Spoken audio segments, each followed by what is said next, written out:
These programs can change a belief you had your entire life in maybe 15, 20 minutes.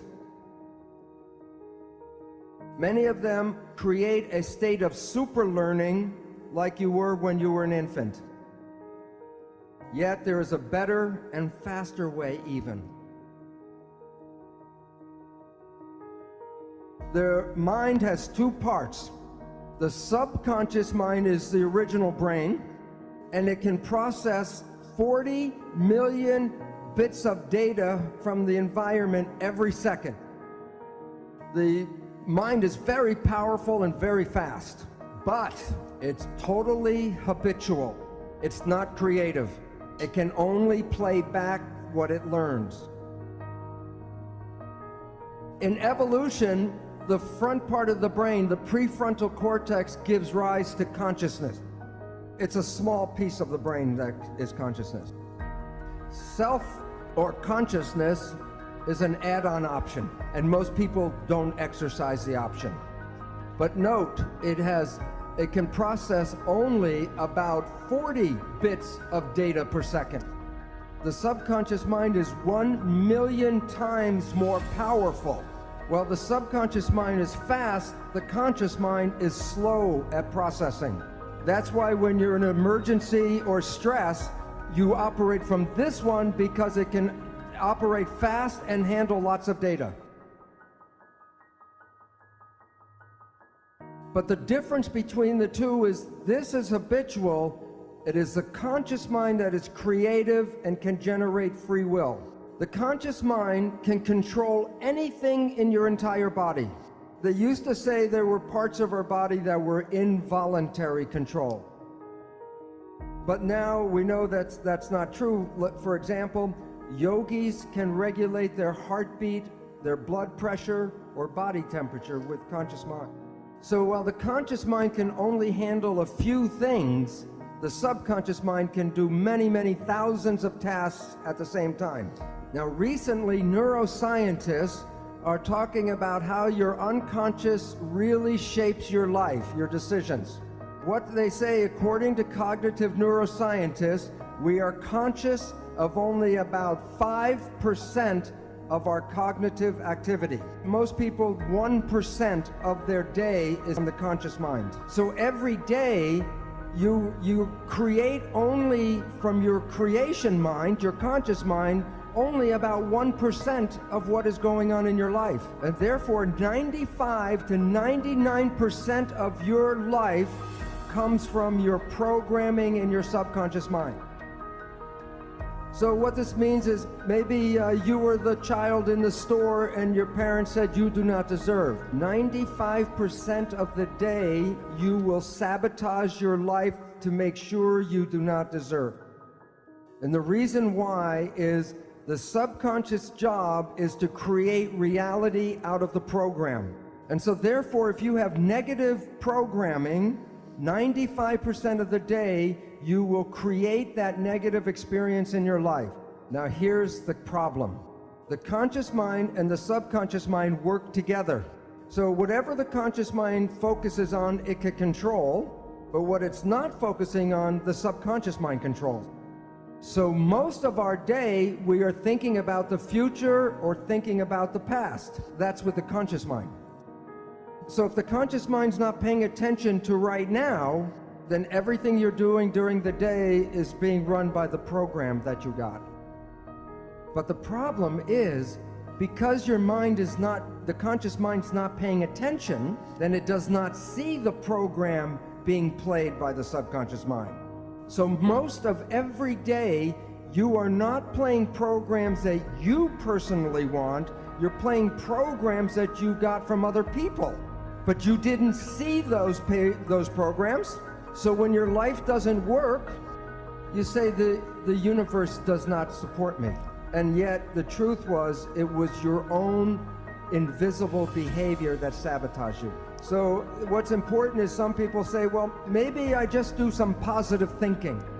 Which mind does the positive thinking, conscious or subconscious? The conscious mind, which works at 5% a day with a 40-bit processor, And when you're doing your consciousness, are you paying attention to what's going on? Who's running the show? The experiential programs from the subconscious mind, and that is 95% of the day with 40 million bit processor. Does positive thinking work? Do the math. And the issue is that it is very difficult to take a small processor and overpower the large processor. And you have to use what is called willpower with the emphasis on power to override. Now here is the second catch, or the second problem. The subconscious mind is like a recorder tape player. It records an experience, and then when you push the button, it plays the experience back.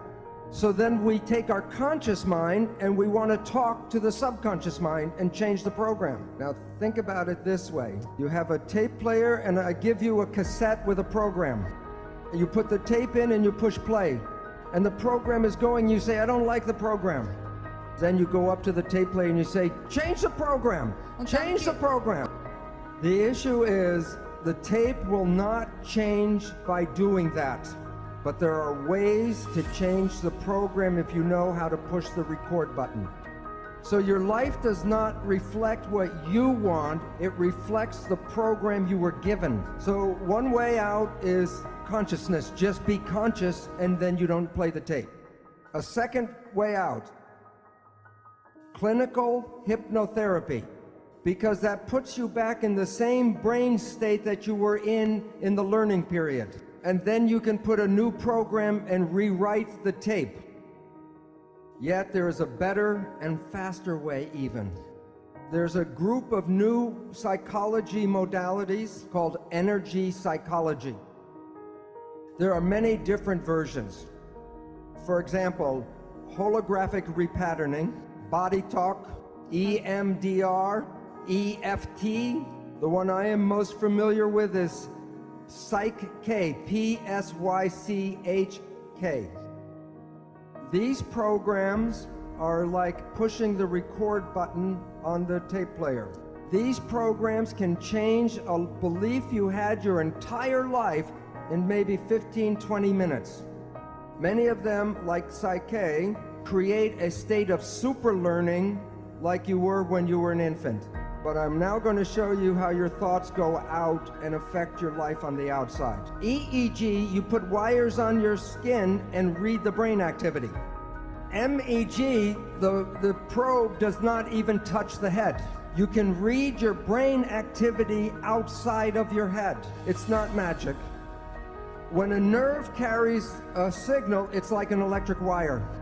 It has an electrical component, and so the electric component can be picked up by electrodes on the skin. But when a wire is carrying a current, it also has a magnetic field around it. The magnetic field passes through the skin. Your thoughts are not contained in your head. The people that you get connected to, you are entangled with.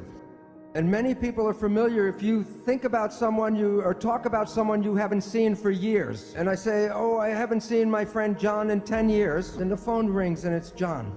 It's like the placebo-nocebo. When you think very positive thoughts of someone, they make an effort to get in touch with you. But it works both ways. If you have a negative thought about somebody, wherever they are, they will create negative talk about you. So it's very important to recognize your thoughts and your judgments are not just connected to you, they're connected to the people you talk about.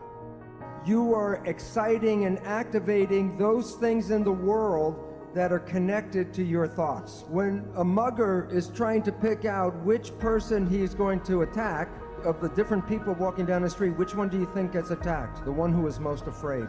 Because the one who's most afraid will resonate, and that means that the mugger doesn't have to do anything, go boo, and everyone will give him everything.